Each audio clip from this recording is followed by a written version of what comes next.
యోహాను సువార్త 14వ అధ్యాయము 6వ వచనాన్ని చదువుకుందాం.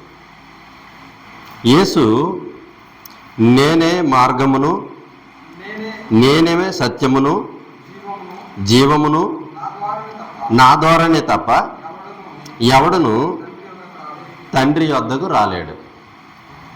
ప్రియమైన దేవుని వాళ్ళారా, ఈరోజు మనం ఒక చక్కనైన అంశాన్ని మనం నేర్చుకోవడానికి సిద్ధపడదాం. ఈరోజు పాఠం పేరు చెప్పుకున్నాం కదా, ఓ మనిషి నీ మార్గము ఎటువైపు అని మనం నేర్చుకుంటున్నాం. ఇక్కడ యేసుక్రీస్తు వారు 2000 సంవత్సరాల క్రితం ఈ భూమి మీదకి వచ్చారు.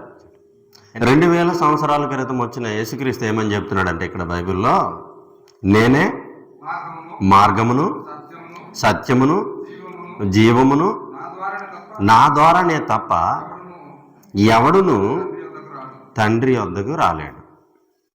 అంటే మనం అందరం ఒకప్పుడు ఈ విశ్వాన్ని కలిగించి ఈ భూమిని సృష్టించి ఈ భూమి మీదకి రప్పించినప్పుడు, ఈ భూమి నిరాకారంగా శూన్యంగా ఉన్నప్పుడు, ఏమీ లేనప్పుడు దేవుడే ఈ సృష్టిని కలిగించినట్టు మనకు కనిపిస్తుంది.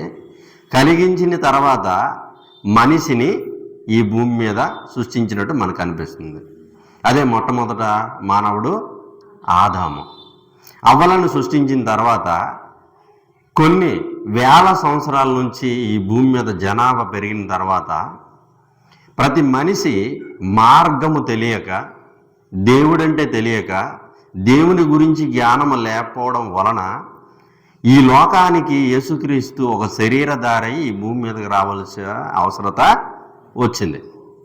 వచ్చిన తర్వాత 33.5 సంవత్సరాలు ఈ భూమి మీద బ్రతికిన కాలంలో ఏమని చెప్తున్నాడు?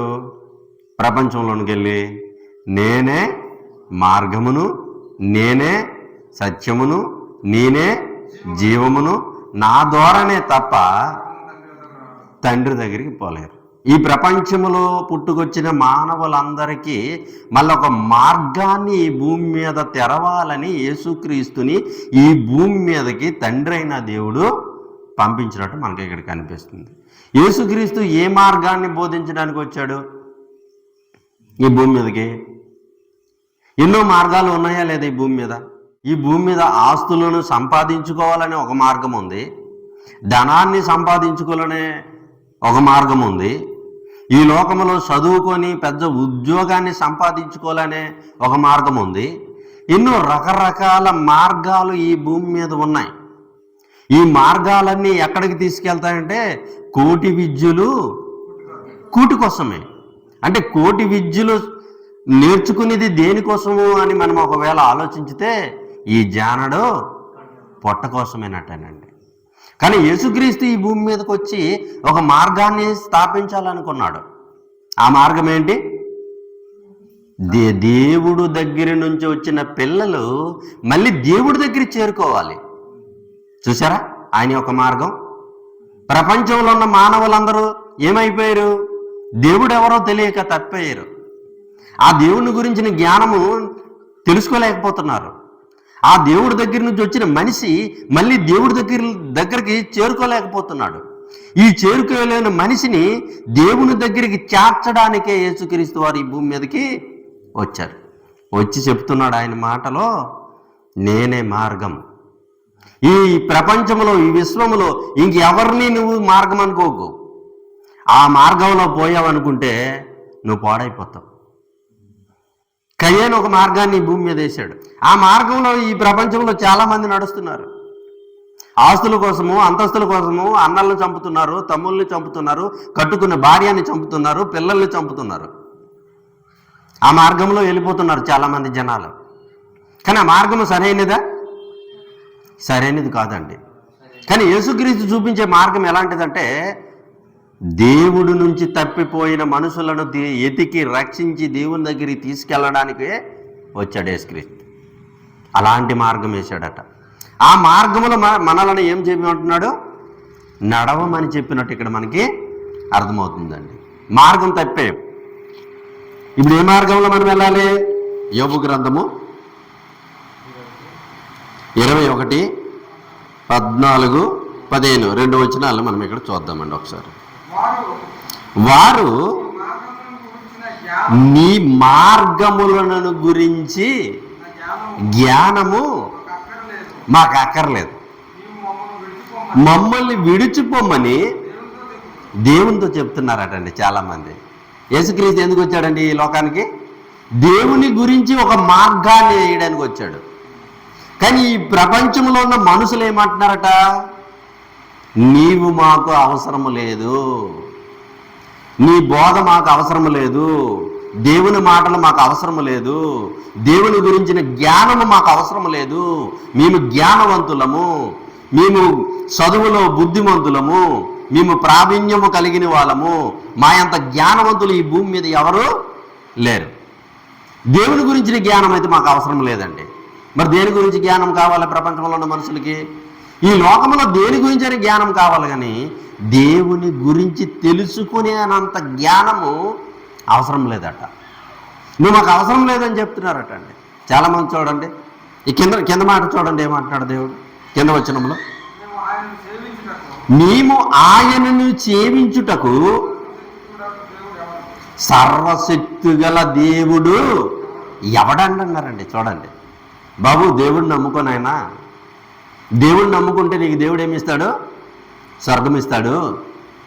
దేవుడిని నమ్ముకుంటే నీ ఆత్మకి నరకము నుంచి తప్పింపబడతావు.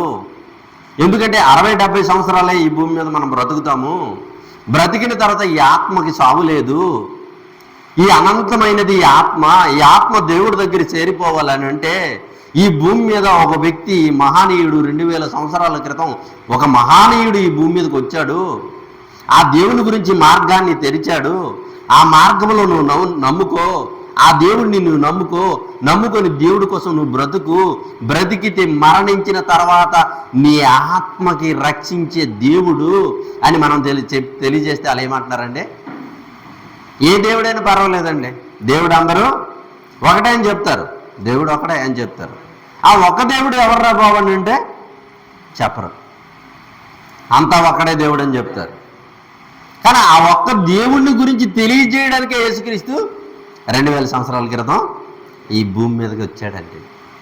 వచ్చిన ఈ జనాలకి దేవుడి గురించి చెప్పితట ఏమంటారట అక్కడ? సర్వశక్తిమంతుడైన దేవుడాడు ఎవడు? నిన్న లేదు మొన్న వచ్చింది క్రైస్తవ్యము. పూర్వము నుంచి ఎన్నో సంవత్సరాల నుంచి మాకు దేవుడు ఉన్నాడు, ఆ దేవుడే మా దేవుడు, మీ దేవుడు మా దేవుడు కాదు అని చెప్తున్నారండి ఈరోజు చాలామంది.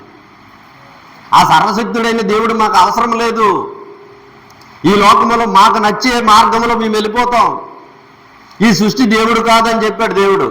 కానీ ఈ సృష్టి దేవుడు అని చెప్తుండ మనిషి. ఈ పంచభూతములు దేవుడు మనకు అవసరాలు తీర్చడానికి ఇక్కడ తయారు చేశాడు. దాని మీద నువ్వు బ్రతుకు నాయనా అని ఈ పంచభూతాలే దేవుడు అని చెప్తున్నాడు మనిషి. అది దేవుడు కాదని చెప్తున్నాడు దేవుడు. వీటినన్నిటినీ కలిగించిన వాడు ఒక దేవుడు ఉన్నాడు. ఆ దేవుడు గురించి చెప్పడానికే ఈ భూమి మీదకి నేను వచ్చానని యేసుక్రీస్తు ఒక మార్గాన్ని తెరవడానికి వచ్చాడు. ఆ మార్గాన్ని తెరవడానికి క్రీస్తు పూర్వం నుంచి చెప్పుకుంటూ వచ్చేస్తున్నాడు దేవుడు. వస్తే సర్వశక్తుడైన దేవుడు ఎవడు? మేము ఆయన గురించి ప్రార్థన ఎందుకు చెయ్యాలి? మాకు ఏటి లాభము? మీ దేవుణ్ణి నమ్ముకుంటే ఏటి లాభము? వారు చెప్పుతారట.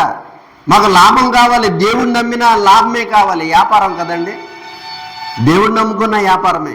మీ దేవుణ్ణి నమ్ముకుంటే మాకేం దొరుకుతుంది? మీ దేవుని గురించి తెలియజేస్తే మాకేం లాభము అని చెప్తున్నారటండి. అలా అడుగుతున్నారట. బాబు, నీ ఆత్మను రక్షించడానికి ఈ మంచి మాటలు మీకు తెలియజేస్తాము, ఒక 10 నిమిషాలు దేవుడి మాటలు వినండి అని సువార్తకెళ్ళి మేము చెబుతుంటే వేళనగా మాట్లాడుతుంటారండి. అసలు చెవుల్లో పెట్టించుకోరండి మాటలు. దేవుడి గురించి మాకు తెలియజేయని అవసరం లేదు, మాకు దేవుడు ఎవరో తెలుసు, నువ్వేంటి మాకు చెప్పేది అని అంటున్నారు ఈరోజు కూడా. ఆ రోజుల్లో కూడా ఏమన్నారట? దేవుడు ఎవరు? అసలు నమ్ముకుంటే మాకేంటి లాభం? లాభము దొరికితేనే దేవుణ్ణి మేము నమ్ముకుంటామంటున్నారండి. లాభాలు కావాలట. వ్యాపారంగా మారిపోయారు దేవుడిని నమ్ముకోవడం కూడా. ఇంకా చూడండి బైబిల్ గ్రంథంలో ఇంకా చూద్దామండి. సామెతల గ్రంథం 1వ అధ్యాయం 29వ వచనం. సామెతల గ్రంథము 1వ అధ్యాయము 29వ వచనం. 29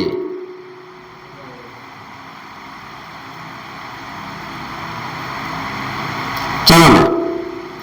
జ్ఞానము వారికి ఆశ్రయమాయను, యెహోవా యందు భయభక్తులు కలిగి యుండుట వారికి ఇష్టం లేదు. చూడండి, జ్ఞానమును గురించిన జ్ఞానం వాళ్ళకి అవసరం లేదంట. జ్ఞానం ఎవరు? యేసుక్రీస్తే కదా. యేసుక్రీస్తు మాకు అవసరం లేదు, వాళ్ళకి అవసరం లేదంట. మేము ఏ మార్గంలోనైనా వెళ్ళిపోతాం. మనం ఏ రోడ్డు అంటే నేను వెళ్ళిపోవచ్చు, అన్నీ ఒకటే మార్గాలు, ఏ దారిలో వెళ్ళినా ఆ దారికే వెళ్ళిపోతామని అంటారండి చాలామంది. ఏ దారిలో వెళ్ళినా ఆ దారికే వెళ్ళిపోతాం, చివరికి మిగిలేది గోదారే. అన్ని దారిలో ఒక దగ్గరికి పోవు. అదే మార్గం గురించి ఇక్కడ తెలియజేస్తున్నాడు దేవుడు. ఏం తెలియజేస్తున్నాడు ఇక్కడ? జ్ఞానమును గురించి అసహ్యమట. జ్ఞానమును గురించి మాటలు చెప్తే వాళ్ళకి ఇష్టం ఉండదు. దేవుని గురించి మాటలు చెప్తే వాళ్ళకి ఇష్టం ఉండదండి. చాలామందికి ఇష్టం ఉండదట వాళ్ళకి. చూడండి, ఇప్పుడు తెల్లవారు ఎక్కువ జనం వచ్చారట మన చర్చికి, మధ్యాహ్నం ఎక్కువ మంది వచ్చారు, మరి రాత్రికి ఏమి రాలేదు. అంతే, ఇష్టం ఉండదు చాలామందికి. ఎందుకు ఇష్టం ఉండదు? టీవీలో సీరియల్ వస్తుందో, లేకపోతే ఇరుగమ్మతోటో పొరుగమ్మతోటో ముచ్చట్లు ఆడుకోవడానికో, ఏదో మాట్లాడుకోవడానికో, లేకపోతే మంచి వంట ఆదివారం కదా చికెన్ మటన్ తెచ్చి మంచిగా వండుకొని తినాలనిపిస్తుందో, ఏదో ఒకటే అనిపిస్తుందండి వాళ్ళకి. దేవుని గురించిన జ్ఞానం, దేవుని మాటలు నేర్చుకోవాలనే ఆలోచన రావట్లేదట చాలామందికి. దేవుడి దగ్గరికి రారండి. ఒకప్పుడు హరికథలు, బుర్రకథలు చాలా ఉండేవి, మంచి మంచి పోగ్రాలు ఉండేవి. అలాంటి దగ్గరికి వచ్చి మాటలు వినోలు. ఈరోజు అలాంటి పోగ్రాలు వేస్తే అక్కడ ఎవరో ఉండరండి. దేవుని గురించి మాట్లాడితే ఉండరట. చూసారా, దేవుని గురించి మాట్లాడితే ఉండరంట. అక్కడ ఉండమని చెప్తున్నారు. ఇంకేం మాట్లాడండి కింద వచనంలో? యెహోవా యందు భయభక్తులు కలిగి యుండుట వారికి ఇష్టము లేకపోద్దట. అసలు దేవుడు అంటే భయము భక్తి అనేది ఎవ్వరికి ఈ రోజుల్లో ఉందో చెప్పండి? దేవుడు అంటే భయం ఉందండి? చీమను చూసి భయపడతావు, దోమను చూసి కూడా భయపడతావు. ఆలౌట్ ముట్టించుకొని కట్ చేస్తే జ్వరాలు వచ్చేస్తే మళ్ళీ జబ్బులు పట్టించి చనిపోతానని భయంకి ఇవన్నీ చేస్తున్నాం. ఒక చీమ అంటే భయం ఉంది, ఒక దోమ అంటే భయం ఉంది. సకల జీవరాశుల్లో ఏ జీవిని చూసినా భయపడిపోతారండి. ఏ చిన్న పురుగును చూసినా భయపడిపోతారు. కానీ దేవుడు అంటే భయం లేదటండి. భయం లేదు మనుషులు ఈ రోజుల్లో. దేవుడు అంటే భయపడట్లేదు. దేవుని మార్గంలో నడవాలని ఆలోచన మనిషికి రావట్లేదు. ఈ లోకంలో కలిసిపోయి లోక సంబంధంగా బ్రతకాలనుకుంటున్నాడు తప్ప దేవుని మార్గములో నడవాలని ఆలోచన మనిషికి రావట్లేదు. అదిగే అంటున్నాడు, దేవుని గురించి జ్ఞానం మాకు అవసరం లేదు, మేము అక్కడ ఉండమని చెప్తున్నాడు. చూడండి, అదే అధ్యాయము 16:26. ఒకని మార్గము ఆయన దృష్టికట ఎలాగుంటుందట? ఒకని మార్గము యథార్థంగా ఉంటుందట. చివరికి ఏమైపోద్ది అన్నాడు చూడండి అక్కడ. అయినను స్తుదకు అది మరణమునకు చేరిపోద్దట. చూసారా, ఏ పేరుని పెట్టి పిలిచినా దేవుడు ఒక్కడని చెప్తాడు. ఏ మార్గములు వెళ్ళిపోయినా దేవుడి దగ్గరికి చేరిపోతానని చెప్తాడు. ఏ సంఘానికి వెళ్ళిపోయినా దేవుడి దగ్గరికి వెళ్ళిపోతానని చెప్తాడు. దేవుడికి నమ్ముకొని దేవుని సన్నిధిలోకి వచ్చి దేవుని మాటలు విని విడిచిపెట్టేసినా నేను పరలోకం వెళ్ళిపోతామని చెప్తున్నారు. వెళ్ళిపోతామండి? వెళ్ళిపోతామా? తుదగా అదేమైపోద్దట? చివరికి మరణానికి దారి తీసేస్తుందట. అయ్యో, మరణించిన తర్వాత నరకంలో కనిపిస్తాడటాడు. ఇదేంటిది? దేవుని కోసం నేను ఎన్ని ప్రార్థనలు చేశాను, దేవుని కోసం ఎంత చక్కగా పాటలు పాడాను, దేవుని కోసం ఎన్నో కార్యక్రమాలు చేశాను, మరి చివరికి చనిపోయినప్పటికేంటి నరకంలో కనిపించాను అనుకుంటాడటాడు. ఎందుకంటే దేవుని గురించి అవగాహన, సరైన అవగాహన మనిషికి లేదు ఇక్కడ. ఎలాగ దేవుని కోసం బ్రతకాలో నేర్చుకోవడం లేదు చాలామంది. దేవుని దగ్గరికి వెళ్ళాం కదా, 4 మాటలు విన్నాం కదా, విని ఇంటికి వెళ్ళిపోతాం, మళ్ళీ మన ఇష్టానుసారంగా బ్రతుకుతామని అంటే దేవుడు ఉండే లోకానికి మనము చేరుకోలేము. అందుకే దేవుడిని నమ్ముకున్నాను, నాది స్వర్గము అనుకుంటున్నాం మనము. కానీ దేవుడు ఏం చెప్పాడు మనకి? దేవుడు చెప్పిన మార్గంలో నడమంటున్నాడు. ఏంటి ఆ మార్గము? ఆయన చెప్పే పనులేంటి? ఆయన ఎందుకు ఈ భూమి మీదకి మనల్ని పుట్టించాడు? ఎందుకు రప్పించాడు? ఎందుకు మరణంతో మళ్ళీ పిలుస్తున్నాడు? అక్కడికి ఎందుకు చేరుకోమంటున్నాడు? ఇవన్నీ తెలుసుకోవాలి కదా. తెలుసుకుని దేవుని గురించి మనం ఏ విధంగా బ్రతకాలో నేర్చుకోమంటున్నాడు. చనిపోయిన తర్వాత అయ్యో మళ్ళీ నేను తప్పించుకుంటానని అనుకుంటే మళ్ళీ అక్కడ మనకి కుదరదు. ధనవంతుడు అక్కడ చనిపోయిన తర్వాత నేను మా అన్నదమ్ములకి వెళ్ళి చెప్తాను, నా కుటుంబానికి వెళ్ళి చెప్తాను, అయ్యో ఎంత పని అయిపోయింది, నేనైతే నరకానికి వచ్చాను కానీ నా కుటుంబం ఉంది వారికి వెళ్ళి నేను చెప్తానంటే నీకు ఛాన్స్ లేదు నాన్న, ఇక్కడే నువ్వు ఉండు, అక్కడ ఎవరో ఉన్నారో వారు చెప్తారు. చనిపోయిన తర్వాత దేవునికి అక్కడ ప్రార్థన చేసి తప్పులు ఒప్పుకుంటామంటే కుదరదు. ఇక్కడే చేతికొచ్చిన ఏ పనైనా ఈ భూమి మీద చేయమన్నాడు, చెయ్యాలి. ఎవరి కోసం మనం ఈ భూమి మీదకి వచ్చాం? మనము తన పని చేయడానికి ఈ భూమి మీదకి దేవుడు మనలను పంపించాడు. భార్య కోసమో, భర్త కోసమో, పిల్లల కోసమో, కుటుంబం కోసమో, దేశం కోసమో, ఈ దేశ ప్రజల కోసమో నువ్వు పుట్టలేదు. దేవుడు తన కోసం మనల్ని పుట్టించుకున్నాడు, తన పని చెయ్యమని, తన కోసము బ్రతకమని. అది మరిచిపోయి మార్గాన్ని తప్పిపోయాడు మనిషి. ఆ మార్గంలో పెట్టడానికే యేసుక్రీస్తుని ఈ భూమి మీదకి పంపించాడు. ఇప్పుడు ఆ మార్గంలో ఎలా నడవాలో మనం ఇప్పుడు నేర్చుకుంటున్నాం. ఇది ప్రపంచంలో ఎవరు చెప్పరు మనకి ఈ మాటలు, ఏ గ్రంథాల్లో లేవు ఈ మాటలు. ఒక బైబిల్ అనే మహాజ్ఞాన గ్రంథంలోనే ఈ మాటలు ఉన్నాయి. నీ పుట్టుక గురించి మాటలు ఉన్నాయి, నువ్వు మరణించిన తర్వాత ఎక్కడికి చేరుకుంటావో ఇక్కడే ఉన్నాయి ఆ మాటలు. ప్రపంచంలో ఎన్నో గ్రంథాలు మనం ఒకప్పుడు చదివాం, ఎక్కడ పుట్టామో ఎక్కడికి వెళ్ళిపోతామో ఎవడు చెప్పలేదు. కానీ నీ జననం నుంచి మరణం వరకు తెలియజేసేదే బైబిల్ గ్రంథం. ఇది మహాజ్ఞాన గ్రంథం. ఈ గ్రంథంలోనే తప్ప వేరొక దగ్గర ఈ మాటలు లేవండి. నీ ఆత్మల్ని రక్షించే శక్తి గల మాటలు ఈ ప్రపంచంలో ఎక్కడో లేవు. నువ్వు ఏ మార్గంలో వెళ్తే దేవుని దగ్గర చేరుకుంటావో ఆ మాటలు ఈ గ్రంథంలోనే మాత్రమే దేవుడు పెట్టాడండి. అందుకు తెలుసుకోవాలి దేవుని మాటలు. ఇంకా చూడండి ఏమంటాడు అక్కడ, ఇంకా చూద్దామండి. లూకా సువార్త 8వ అధ్యాయము 8:28. వాడు యేసును చూసి కేకలు వేసి ఆయన ఎదుట సాగిలపడి, యేసు సర్వోన్నతుడైన దేవుని కుమారుడా, నాతో నీకేమి, నన్ను బాధపరచుకుమని నేను వేడుకొనిచున్నానని అన్నాడండి. ఎవరండి ఈయన? కేకలు వేసి చెప్పాడటండి. ఒక వ్యక్తి ఒక ఊరిలో ఉన్నాడు. శానా అనే దెయ్యాలు చాలా పట్టేశాయట. ఒకటి కాదు, రెండు కాదు, కొన్ని వందల దెయ్యాలు అతనిలో ఉన్నాయి. ఆ వ్యక్తిలో దెయ్యాలు ఉన్నాయి. ఆ దెయ్యాలు పట్టిన దగ్గరికి యేసుక్రీస్తు అక్కడికి వెళ్ళాడండి. వెళ్ళేటప్పటికి ఆ దెయ్యములు, వాళ్ళలో ఉన్న దెయ్యములు ఏమని చెప్తున్నాయట యేసుక్రీస్తుని చూసి, సర్వోన్నతుడైన దేవుని కుమారుడా. ఏమని చెప్పాయంటే దెయ్యాలు, నువ్వు దేవుని కుమారుడు, నువ్వు దేవుడు అని ఒక దెయ్యం ఒప్పుకుంటుంది. సాక్షాత్తు దేవుని కుమారులమైన దేవుని పోలిక పుట్టిన మనుషులు దేవుడంటే ఒప్పుకోవట్లేదు. ఈ మనిషి దేవుని గురించి తెలుసుకోవట్లేదు మనిషి. చూసారా, దెయ్యం ఒప్పుకుంటుంది దేవుడని, కానీ మనిషి మాత్రము దేవుడిని ఒప్పుకోవట్లేదు. ఎవర్రా నీ దేవుడు అని అంటే, నా తల్లిదండ్రులు అంటున్నాడట. తల్లిదండ్రులే దేవుళ్ళు అంట, గురువు దేవుడు అంట. చూసారా, భార్యకి పతియే ప్రత్యక్ష దైవం అట. మరి దేవుడు ఎవరు బాబు? నిన్ను కలిగించిన దేవుడు ఎవరు బాబు? అంతే చెప్పలేరు. ఆ దేవుడు కనిపించడు కదండి. కనిపించిన దేవుడిని ఎలా మనం దేవుడిని నమ్ముకుంటాం? ఆయన చెప్పిన మార్గంలో ఎందుకు మనం నడుస్తాం అని అంటున్నాడండి. కనిపించడు కదా దేవుడు, లేడని చెప్తున్నారండి. ఇక్కడ ఇన్ని దెయ్యాలు పట్టిన వ్యక్తి ఏమని చెప్తున్నాడు? సర్వోన్నతుడైన దేవుని కుమారుడా, మాతో నీకేమి పని? ఇంక ఈ భూమి మీద మేము కొద్ది కాలం ఈడిలో ఉండాలనుకుంటున్నాం, నువ్వు మాత్రం మమ్మల్ని ఆ పాతాళానికి వెళ్ళిపో అని చెప్పొద్దు అని చెప్తుందండి. ఒక దెయ్యము దేవుణ్ణి ఒప్పుకుంటుంది, ఆ మార్గాన్ని తెలుసుకోగలిగింది, దేవుడు ఎవరో తెలుసుకోగలిగింది.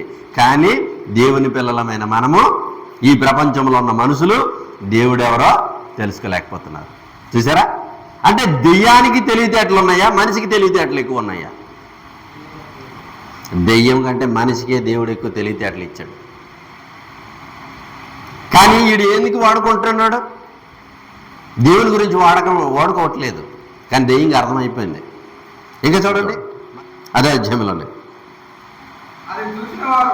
37.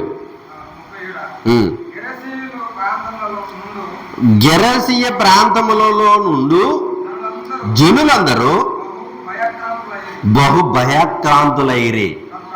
తర్వాత కనుక తమ్ముని విడిచిపోమని ఆయన్ని వేడుకున్నారండి. ఆయన ధ్వని ఎక్కి తిరిగి వెలుచుండగా ఆ దెయ్యములు వదిలిన మనుషుడు ఆయనతో కూడున్న ఉండనిమ్మని ఆయన్ని వేడుకున్నారు. ఇన్ని దెయ్యాలు ఉన్నప్పుడు ఏమన్నాడండి? మనుషుల దెయ్యం ఉన్నప్పుడు ఏమన్నాడండి? మాతో నీకేం పని అన్నాడు. ప్రతి మనిషిలో దెయ్యం ఉందనుకోండి, యేసుక్రీస్తు గురించి మాటలు చెప్పితే వాడు వినడు, వాడికి నచ్చదు. నువ్వు దేవుని గురించి చెప్పింది నచ్చుతుంది, కానీ దెయ్యం పట్టినోడికి యేసుక్రీస్తు గురించి చెప్తే అసలు వినడు. ఈ సేన అనేవాడికి దెయ్యం ఉన్నప్పుడు ఏమన్నాడు? మాతో నీకేం పని, విడిచిపెట్టి వెళ్ళిపో అని అన్నాడు. అప్పుడే విలవలలాడి దెయ్యాలన్నీ విడిచిపెట్టే పందుల గుంపులోకి వెళ్ళిపోయిన తర్వాత ఆ పందులు గుంపుల్లోకి వెళ్ళిపోతాయి దెయ్యాలన్నీ. అక్కడ పందుల మంది ఉంటే దాంట్లోకి వెళ్ళిపోయి సముద్రంలో పడి చచ్చిపోతాయి, దెయ్యాలన్నీ విడిచిపెడతాయి. విడిచిపెట్టిన తర్వాత వీడికి దెయ్యం వదిలిన తర్వాత ఏమంటున్నాడు యేసుక్రీస్తు? ఆ ఊరందరూ చూసి భయపడిపోయారండి. ఊర్లో ఉన్న వాళ్ళందరూ చూసి భయపడి, ఇదేంటి బాబు, యేసుక్రీస్తు వచ్చాడు, ఇన్ని దెయ్యాలను వదల కొడుతున్నాడు, ఈయన దెయ్యాలకి అధిపతిలాగా ఉన్నాడు. ఎవరైనా మన ఊరికి మాంత్రికుడు వచ్చాడు అనుకోండి, దెయ్యాలు వదల కొడతామని. మాంత్రికుడు ఎవడైనా వచ్చాడు అనుకోండి, ఈదులు ఒక్కడు కనిపించాడు తెలుసా, వీడు నాకేం చెల్లాకి పెట్టేస్తాడేమో, లేకపోతే ఆ దెయ్యం తెచ్చి నా మీద వదిలేస్తాడేమో అని భయపడిపోయి పారిపోతారండి. ఎందుకంటే మా జీవితంలో నేను చూశాను, మా అమ్మకు దెయ్యం పట్టించిందని భూత వైద్యులకి తెచ్చేవాళ్ళు, తెస్తే ఈదులు ఒక్కరు కనిపించేవాళ్ళు కాదు. వీడికి మంత్రాలు చదువుతుంటే ఒక్కడు ఉండేవాడు కాదు. ఎందుకంటే ఇక్కడ కూడా అదే, యేసుక్రీస్తుని చూసి ఏమైపోయారటండి వీళ్ళందరూ? భయభ్రాంతులు అయిపోయారు. ఎన్ని దెయ్యాలను వదలగొట్టుడు, వీడు సామాన్యుడు కాదు ఆయన, ఓరు బాబోయ్ ఈ దెయ్యాలు మన మీద పెట్టించేస్తాడేమనేసి భయపడిపోయారట.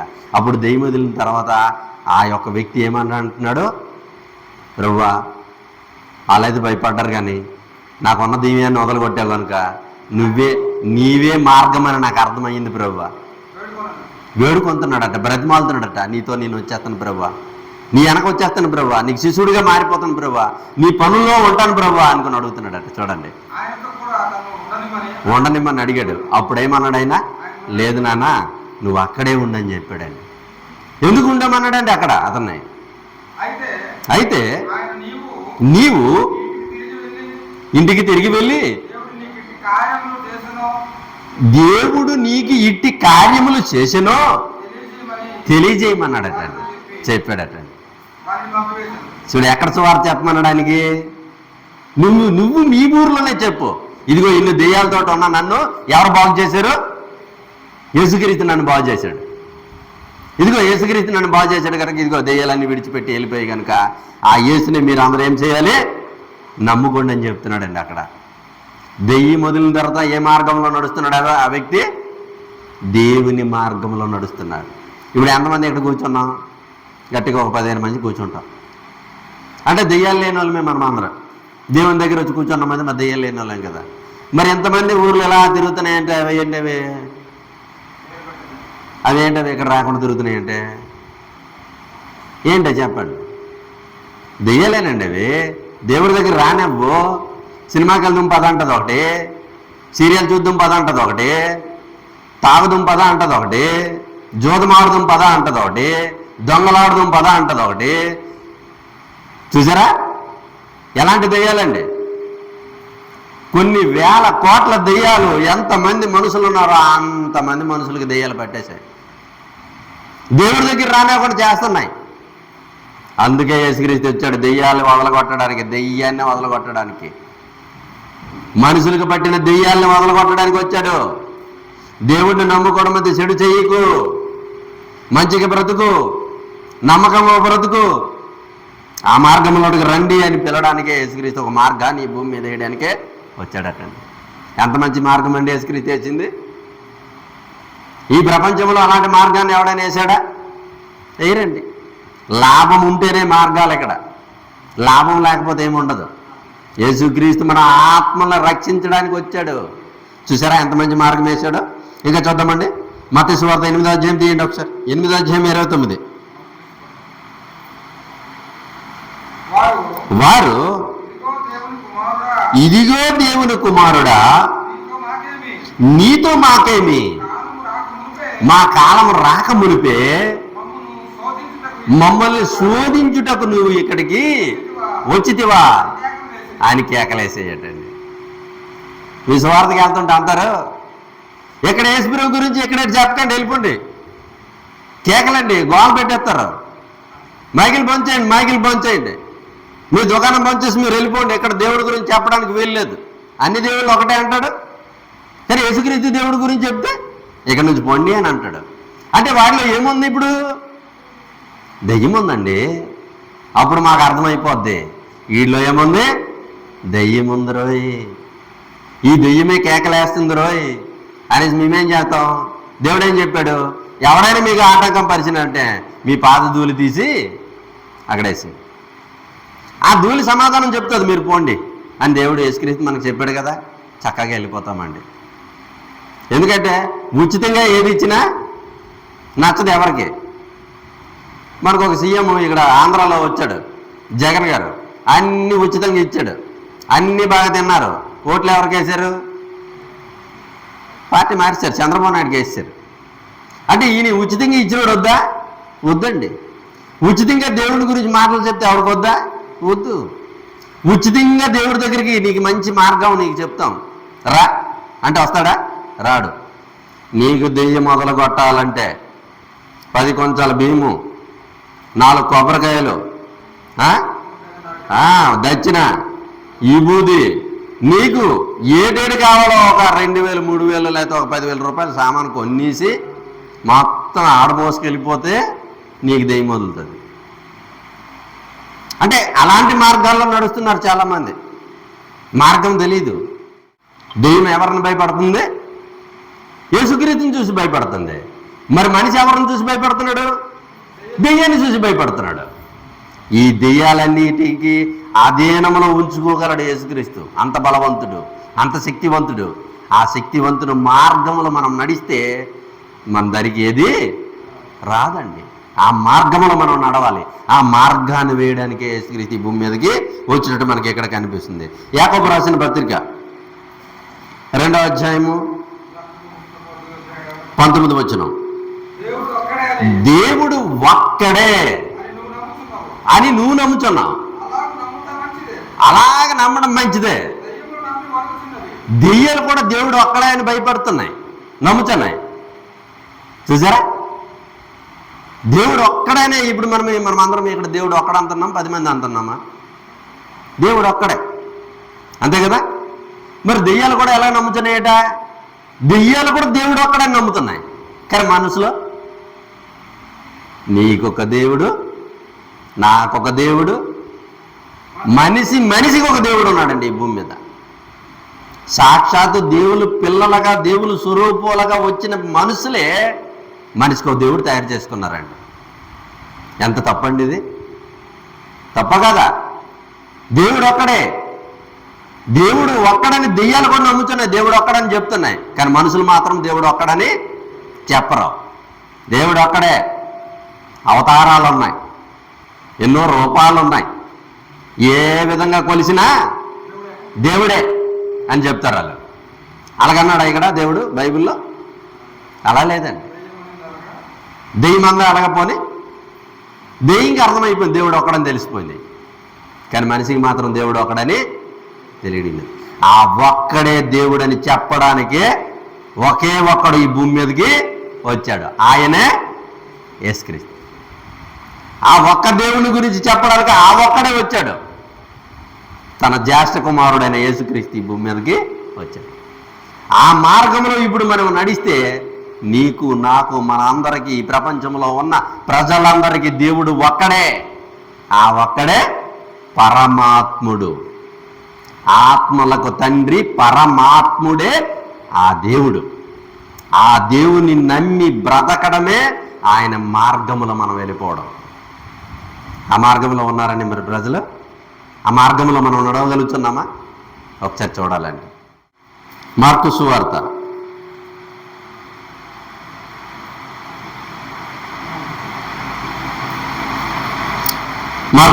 1వ అధ్యాయము 24.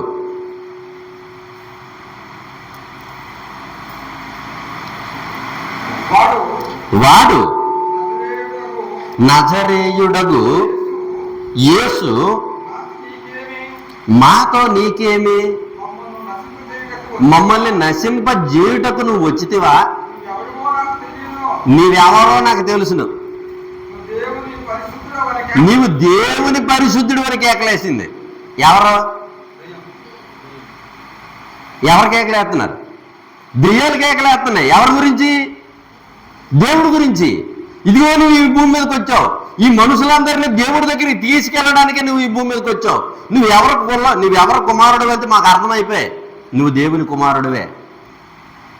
నువ్వు సర్వోన్నతుడైన దేవుని కుమారుడువు. నువ్వు ఏడుకొచ్చావు మాకు అర్థమైపోయింది ప్రభువా అని దెయ్యాలు ఒప్పుకుంటున్నాయి. దేవుడి గురించి మనం ఇప్పుడు తెలియజేస్తే మీరు ఎందుకు వచ్చారా? విదేశం నుంచి డబ్బులు దౌడుకోవడానికి ఎక్కడికి వచ్చారా? మీకేం పని పాటలు లేవా? మైకలు పట్టుకొని డోలకలు పట్టుకొని వచ్చేస్తారు, ఊరి మీద పడిపోతారని మన మీదకి వచ్చేస్తున్నారు. ఎక్కడున్నా అర్థమవుతుందా? ఏ మార్గంలో వెళ్తున్నారో మనుషులు, ఎటువంటి మార్గాల్లో మనుషులు నడుస్తున్నారండి? దేవుని గురించిన జ్ఞానం ఎవరికి అవసరం లేదంట. అవసరం లేదు. దేవుని గురించి మాకు ఇక్కడ చెప్పొద్దు. ఇక దేని గురించి అని మాట్లాడదు. ఒక సినిమా గురించి మాట్లాడుతామా, ఒక జబర్దస్త్ గురించి మాట్లాడుతామా, లేదా ఇరుగమ్మ గురించో పొరుగమ్మ గురించో పక్కనున్న అమ్మ గురించో మనం ముచ్చట్లు వేసుకుందామా. కానీ దేవుడి గురించి ఇక్కడ ముచ్చట్లు వేయడానికి మాకు ఇష్టం లేదు. అలాగ మార్చేస్తుందండి దెయ్యము. ఇక్కడ యేసుక్రీస్తు కాలంలో ఉన్న దెయ్యాలు దేవుడు ఎవరో తెలుసుకున్నాయి. కానీ ఈ రోజుల్లో మా ప్రతి మనిషికి దెయ్యం పట్టేసింది. దేవుని గురించి చెప్పితే ఆ మార్గములు మేము నడమము, ఆ దేవుడు మాకు అవసరం లేదు. ఒకవేళ ఆ దేవుడి దగ్గరికి మేము వస్తే మాకేటి లాభము చెప్పండి అని అడుగుతారట. అలాగా మారిపోయారండి మనుషులు. దేవుని మార్గాన్ని తప్పిపోతున్నారు. అదే అధ్యాయంలో చూడండి, అదే మార్కు సువార్త 5వ అధ్యాయం 7వ వచనం చూడండి. యేసు సర్వోన్నతుడైన దేవుని కుమారుడా. అక్కడ కూడా ఏమంటున్నాయండి? సర్వోన్నతుడైన దేవుని కుమారుడా, మాతో నీకేం పని? ఇక్కడ దేవుడువు, దేవుని కుమారుడువు, నువ్వు దేవుడువు, దేవుడు కుమారుడు అని దెయ్యాలన్నీ ఒప్పుకుంటుంటే ఈ మనుషులు మాత్రము దేవుడి దగ్గరికి రావట్లేదు. మమ్మల్ని బాధపరచకు. అదండి, దేవుడి పేరు మీద కేకలేస్తానేట. మమ్మల్ని వద్దు, ఇప్పుడు నరకానికి తీసుకెళ్ళిపోవద్దు. ఆ నరకంలో మాకు పడేనవా, మా ఇబ్బంది ఎంతెంత కాదు. నరకం నుంచి తప్పించబడలేము. అగ్ని ఆరదు, పురుగు సవదు, యుగ యుగాలు తరతరాలు మేము దాంట్లో కాలవలసిందే.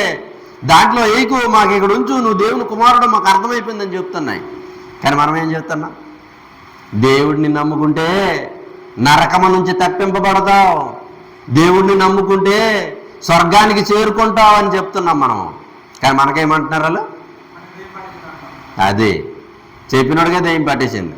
యేసుక్రీస్తు కూడా అలాగే అన్నారు, నీ దెయ్యాలు పట్టినోడువు, నువ్వు దెయ్యాలకు అధిపతివు అని అన్నారండి ప్రజలు అంటున్నారు. దెయ్యములేమో దేవుడు అని చెప్తున్నాయి, మనుషులేమో నువ్వు దెయ్యం అని చెప్తున్నాయి. చూసారు ఎలా మారిపోయారు మనుషులు? అదండి, దేవుడు ఒక మార్గాన్ని తెరవడానికి భూమి మీదకి వస్తే యేసుక్రీస్తుకి ఎన్ని నిందలు, ఎన్ని ఇబ్బందులు, ఎన్ని సమస్యలు పెడుతూ మనుషులు ఎంత బాధ పెడుతున్నారండి. ప్రపంచంలో ఉన్న మనుషులు దేవుడిని నమ్ముకుంటారా అని చెప్తే చూసారా. ఇంకా మనం చూడగలిగితే యోహాను సువార్త 15వ అధ్యాయము 23వ వచనం. నన్ను ద్వేషించువాడు నా తండ్రిని కూడా ద్వేషించినట్టే. యేసుక్రీస్తుని తిడితే ఎవరిని తిట్టినట్టు అండి? యేసుక్రీస్తుని ఎవరైనా తిడితే ఎవరిని తిట్టినట్టు? దేవుణ్ణి తిట్టినట్టే. దేవుణ్ణి తిడితే బాగుంటుందండి? నిన్ను తల్లి గర్భంలో మొదలుకొని నువ్వు చెడిపోయినంత వరకు నిన్ను సృష్టించి ఈ భూమి మీద కావలసినవన్నీ ఇచ్చిన దేవుణ్ణి నువ్వు తిడితే బాగుంటుందా? తప్పు కదండి. నిన్ను ఎవరైనా మంచి పనులు చేసి మంచి మార్గంలో నడిపిన వ్యక్తికి నువ్వు మోసం చేస్తే బాగుంటుందా? బాగోదు కదా. బాగుంటుందా? బాగోదు కదా. మరి దేవుడు మనలను కలిగించి ఈ భూమి మీదకి రప్పించి మన ఆకలి తీర్చి మన ఆహారాన్ని ఇచ్చి గాలినిచ్చి నీరునిచ్చి సమస్తాన్ని కలిగించి మనకు కావలసినవన్నీ ఇచ్చిన దేవుడిని మళ్ళీ తిరుగుబాటు చేసి తిడితే ఏం బాగుంటుందండి? తప్పు కదా. ఇక్కడ చూడండి, అదే చెప్తున్నాడు చూడండి, నన్ను దేశించువాడు నా తండ్రిని కూడా దేశించుచున్నాడు. ఆ తండ్రి మాటలు మనం ఇప్పుడు ప్రకటిస్తున్నాం. మనల్ని ఎవడైనా దేశించినా తండ్రిని దేశించినట్టే. ఆ మార్గంలో నడిపించుతున్నాం మనము కూడా. ఆ మార్గంలో నడిపించిన వాడిని తిడితే దేవుడిని తిట్టినట్టే. చూసారా? ఇంకా చూస్తే 3వ అధ్యాయం 19వ వచనం, అదే గ్రంథం యోహాను సువార్త 3వ అధ్యాయము 19వ వచనం, ఆ తీర్పు ఇదే, వెలుగు లోకములోనికి వచ్చిన గాని తన క్రియలు చెడ్డమైనందున మనుష్యులు వెలుగుని ప్రేమింపక చీకటనే ప్రేమించిరి. ఎందుకు తిడుతున్నారు చెప్పండి? యేసుక్రీస్తుని గురించి మంచి మాటలు చెప్తుంటే ఎందుకు మనల్ని తిడుతున్నారు? యేసుక్రీస్తుని మనము నమ్ముకుంటే ఆలగంటి నొప్పి. యేసుక్రీస్తుని మనము నమ్ముకొని మనం బ్రతికితే మనకెందుకు దూషిస్తున్నారు? మనల్ని ఎందుకు దేశిస్తున్నారు? మనల్ని ఎందుకు తిడుతున్నారు చెప్పండి? వాళ్ళు ఎందుకు తిడుతున్నారు? వాళ్ళ మంచోళ్ళు కారు. ఆడు చెడ్డాడు. యేసు మంచి మార్గాన్ని బోధించడానికి వచ్చాడు. ఈ మార్గంలో ఉంటే ఈ విధంగా నడవమని చెప్పాడు. ఈ మార్గంలోనికి వస్తే వాళ్ళు చెడ్డ క్రియలు వాళ్ళవి. మంచి పనులు చేయడం రాదు వాళ్ళకి, చెడు పనులు చేస్తున్నారు. యేసు చెప్పిన మాట ఎలాగ వాళ్ళకి పొడిచినట్టు అవుతుంది. అర్థమవుతుందా? యేసు చెప్పే మార్గం వాళ్ళకి గుచ్చినట్టు అవుతుంది. ఈ గుచ్చినట్టు అవడం వల్ల ఏమవుతుందంటే యేసుక్రీస్తునే తిడుతున్నారు. యేసుక్రీస్తుని నమ్ముకున్న వారినే తిడుతున్నారు. ఆ మార్గంలో వెళ్తున్న వారినే తిడుతున్నారు. చూసారా? వాళ్ళ క్రియలు చెడ్డవి. వెలుగు వచ్చింది ఈ లోకానికి నిన్ను వెలిగింపజేయడానికి. ఆ వెలుగులో నిన్ను నడిపించడానికి వచ్చింది. ఆ వెలుగుని దేశిస్తున్నారు. ఎందుకు ఇలా దేశిస్తున్నారంటే వాళ్ళు చెడ్డోళ్ళు, మంచోళ్ళు కారు. దేశించిన వాళ్ళ 2వ యోహాను 1వ అధ్యాయం 9వ వచనం, 1వ అధ్యాయం 9వ వచనం, క్రీస్తు బోధయందు నిలిచి ఉండక.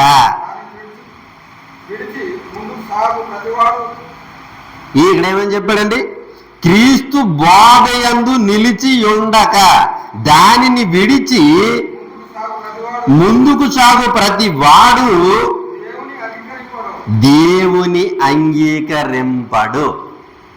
దేవుని మార్గములో వీడు నడవడు. ఎవడు నడవడు? క్రీస్తు బోధయందు ఉండని వాడు. ఇక్కడ ఏం మాటలు చెప్పబడుతుంది? క్రీస్తుని గురించిన జ్ఞానాన్ని, క్రీస్తుని గురించిన మంచి మాటల్ని ఇక్కడ ప్రకటింపబడుతున్నాయి.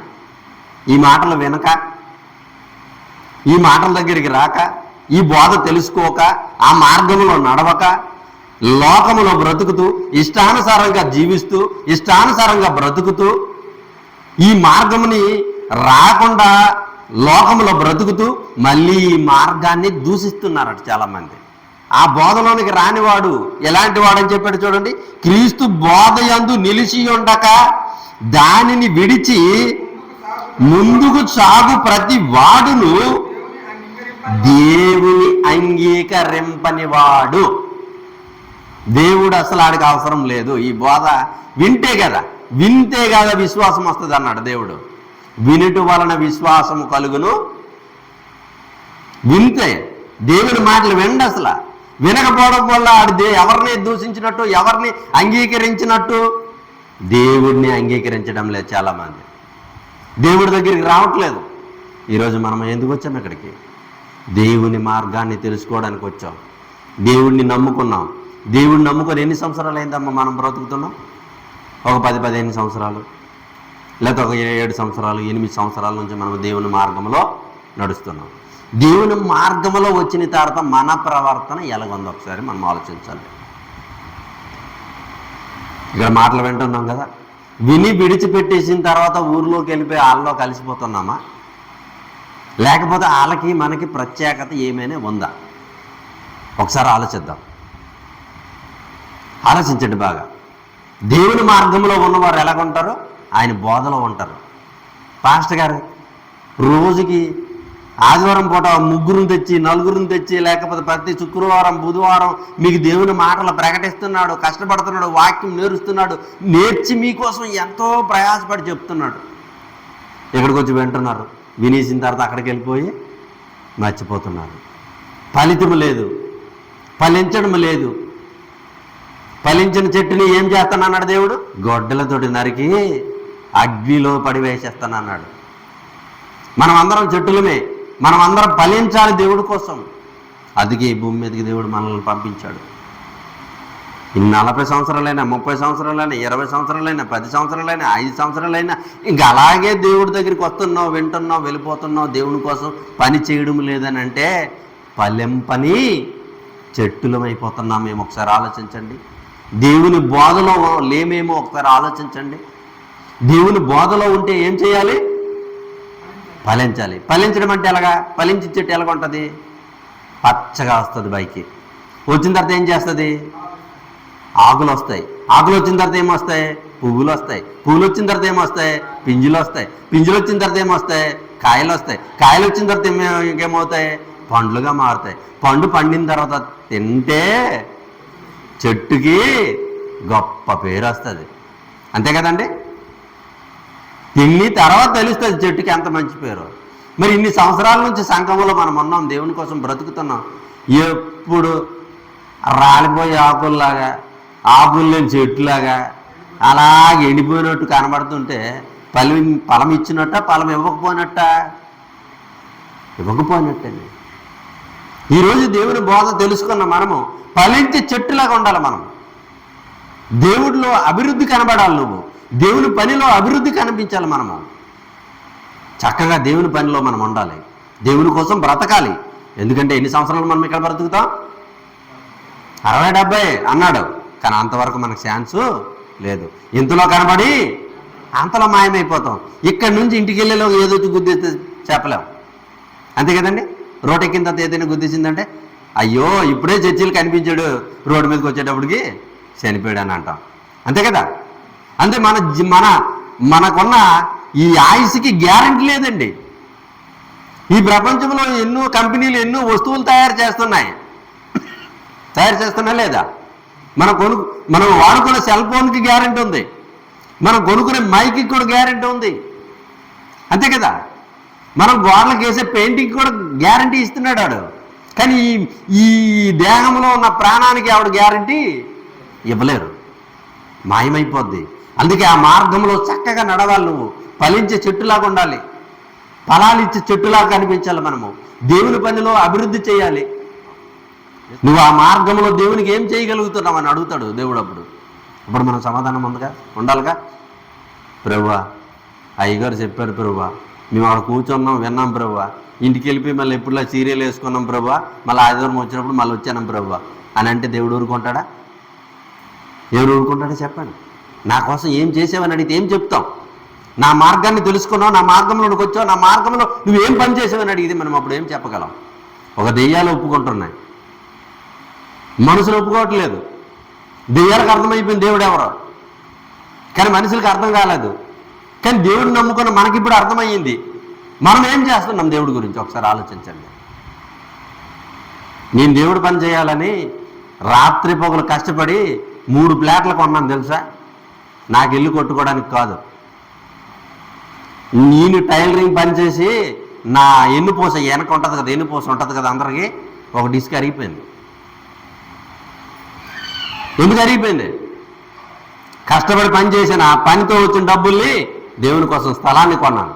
ఇప్పుడు అక్కడ ఎలాగైనా చర్చి కట్టాలని ఎన్నో సంవత్సరాల నుంచి దేవుడిని అడుగుతున్నాను. ఆ దేవుడి ఇష్టమైతే జరుగుతుంది. రేపొద్దు నేను చనిపోయినప్పుడు నేను చెప్తాను, ప్రభా ఇదిగో ప్రభా నీకోసం నా అవయవంలో ఒక అవయవము అరిగిపోయిందని చెప్పచ్చు. లేకపోతే ఇదిగో ప్రభా ఇన్ని ఊర్లు వెళ్ళి నీ మార్గాన్ని గురించి తెలియజేసాను ప్రభా అని చెప్తాను. మీరేం చెప్తారు చెప్పండి? ఇదిగో ప్రభా వెళ్తున్న వాళ్ళకి మీ కష్టపడిన కష్టార్జితం ఇచ్చేమని చెప్పగలరా? లేకపోతే దేవునికి సన్నిధిలో దేవుని కోసం మా కష్టార్జితం ఇచ్చేమని చెప్పగలరా? ఆలోచించండి ఒకసారి. దేవుని మార్గంలో వచ్చిన తర్వాత ఫలింపని చెట్టుగా మనం ఉండకూడదు, ఫలించేవారుగా ఉండాలని దేవుడు కోరుకుంటున్నాడు. ఈ మాటలు మిమ్మల్ని దూషించడానికో మిమ్మల్ని విమర్శించడానికో కాదు. ఇక్కడే మనకి పని ఉంది. ఎక్కడుంది మనకి? భూమి మీద పని ఉంది. చచ్చిపోయిన తర్వాత మనకి ఏం పని లేదు. అక్కడ పరలోకంలో పని లేదు, నరకంలో కూడా పని లేదు. నరకంలోకి వెళ్ళిపోయినా ఏడుచుకుని కూర్చోవాలి, పరలోకంకి వెళ్తే ప్రశాంతంగా ఉండాలి. ఈ రెండింటిలో ఏది నీకు మంచి మార్గమో నువ్వు కోరుకోవాలనుకుంటే, ఏ మార్గంలో వెళ్ళాలనుకుంటే ఆ మార్గంలో నీకు ఇక్కడ పని ఉంది. ఆ పని చేస్తేనే నీకేముంది? పరలోకం ఉందని చెప్పి. ఎంత మంచి మాటలండి బైబిల్ గ్రంథంలో ఉన్నాయి. జన్మ పరమార్థాన్ని తెలియజేసే మంచి మాటలు మనకు తెలియజేస్తున్నాడు దేవుడు. ఆ మార్గంలో మనం ఒకవేళ నడవగలిగితే, మన కష్టార్జితంతో దేవుని పని చేయగలిగితే, మన అవయవాలు దేవుని కోసం వాడగలిగితే, అక్కడికి వెళ్తారు, బంధువుల దగ్గరికి వెళ్తారు, ఈ కొబ్బరికాయలు అంటిపళ్ళు అన్నీ తీసుకెళ్ళి తాంబూలం సమర్పయామి, ఆకు చెక్క సమర్పయామి, కొబ్బరికాయ సమర్పయామి వాళ్ళు చెప్తారు. మనం ఇప్పుడు ఏమైనా సమర్పయామని చెప్పాలి? మనం చెప్పడానికి అల్టిమేట్ ఉన్నాయా? లేదు. ఇదిగో నా కాలు చేతులు సమర్పయామి, నా కాళ్ళు సమర్పయామి, నా నోరు సమర్పయామి, నా అవయవాలు సమర్పయామి అని అనగలవా? అనాలి. ఈ అవయవాలన్నీ దేవుడికి ఇవ్వాలి. ఇది ఇచ్చింది ఎవరు? దేవుడు. నువ్వు సజీవ యాగముగా దేవునికి సమర్పించుకో అన్నాడు దేవుడు. ఒక పౌలు సమర్పించుకున్నాడు, ఒక యేసుక్రీస్తు సమర్పించుకున్నాడు, ఒక పేతురు గారు సమర్పించుకున్నారు. ఎంతోమంది భక్తులు ఆ శరీరమే సమర్పించుకున్నారండి. చంపుతారా? యేసు గురించి చెప్తాం మేము, చంపుకోండి. కొడతారా రాళ్ళతో? కొట్టండి. మా శరీరం సమర్పయామి, కొట్టేసుకో అన్నారండి. మనం మాత్రము సమర్పయామి లేదు. అంత సమర్పయామి ఎక్కడ? దేవుడిచ్చిందంత సమర్పయామి. ప్రసాదం. ఎన్ని ఎకరాల భూమి పంట వచ్చినా సమర్పయామి, ఎన్ని చెట్లు పండ్లు కాసినా సమర్పయామి. అయిపోతున్నాయి, ఖాళీ చేసేస్తున్నాం దేవుడిచ్చిందల్లా. కానీ దేవునికి సమర్పయామి లేదండి. సమర్పించుకోవాలి. సజీవ యాగంగా దేవునికి సమర్పించుకోమంటున్నాడండి. ఎంత మంచి మాటలండి. నువ్వు కొబ్బరికాయో అంటిపండు లేకపోతే ఇంకేదో ఇచ్చినంత మాత్రం దేవుడు నిన్ను స్వర్గానికి తీసుకెళ్ళడు. నువ్వే సమర్పయామయ్యే, మనమే దేవుల్లోకి వెళ్ళిపోవాలని చెప్తున్నాడండి. ఇంకా చాలా సంగతులు ఉన్నాయి, టైం సరిపోద్ది అనుకుంటాను. చాలా చక్కగా మీరు అందరూ విన్నందుకు మీ అందరికీ నా వందనాలు తెలియజేసుకుంటాను. కళ్ళు మూసుకున్నట్టు ప్రార్థన చేసుకుంటాం. కృప కలిగిన దయ కలిగిన మా కన్న తండ్రి, నీకు వందనాలు తండ్రి. మేము ఈ భూమి మీదకి వచ్చిన మేము ఏ మార్గంలో నడవాలో నీ గ్రంథం ద్వారా చక్కనైన మాటలు మాకు తెలియజేశారు తండ్రి. ఆ మార్గంలో మేము నడవడానికి సాయం చేయండి తండ్రి. ఏవో తండ్రి నీ పిల్లలకి మరి మంచి మాటలు తెలియజేసింది తండ్రి. ఈ మాటల ద్వారా నొప్పించబడితే మంచిదేం తండ్రి. నొప్పించుట ద్వారా మనిషి మారుతాడు తండ్రి. మారి నీ కోసం బుద్ధిమంతులుగా మంచి వాళ్ళుగా బ్రతకడానికే ఈ మాటలు తెలియజేసాం తండ్రి. ఈ సంఘాన్ని బలపరచండి, సంఘంలో ఉన్న సేవకుడిని బలపరచండి, వారి కుటుంబాన్ని బలపరచండి. ఈ ప్రాంతంలో తండ్రి బలమైన నీ పనులను జరిపించుకోండి తండ్రి. నీ మార్గంలో ఎందరనూ నడిపించాలని ఆశపడుతూ ఈ భూమి మీద మేము బ్రతుకుతున్నాం తండ్రి. ఆ పనుల్లో మాకు తోడుగా ఉండి నడిపించండి. మా అందరికీ మంచి ఆరోగ్యాన్ని, ఆయుష్ని, సమస్తాన్ని దయచేయండి తండ్రి. నీ పనుల్లో మా శరీరాలు, అవయవాలన్నీ నలగొట్టుకునేవారుగా మమ్మల్ని నడిపించమని ఇగో తండ్రి, నా మాటల్లో, నా ఆలోచనలో, నా తలంపులో ఎటువంటి దోషంలో ఉంటే మమ్మల్ని క్షమించమని నీ ప్రియకుమారుడు మా రక్షకుడైనటువంటి యేసుక్రీస్తు నామములో ప్రార్థన సమర్పించుకుంటున్నాం మా కన్న తండ్రి. ఆమేన్. అందరికీ వందనాలు.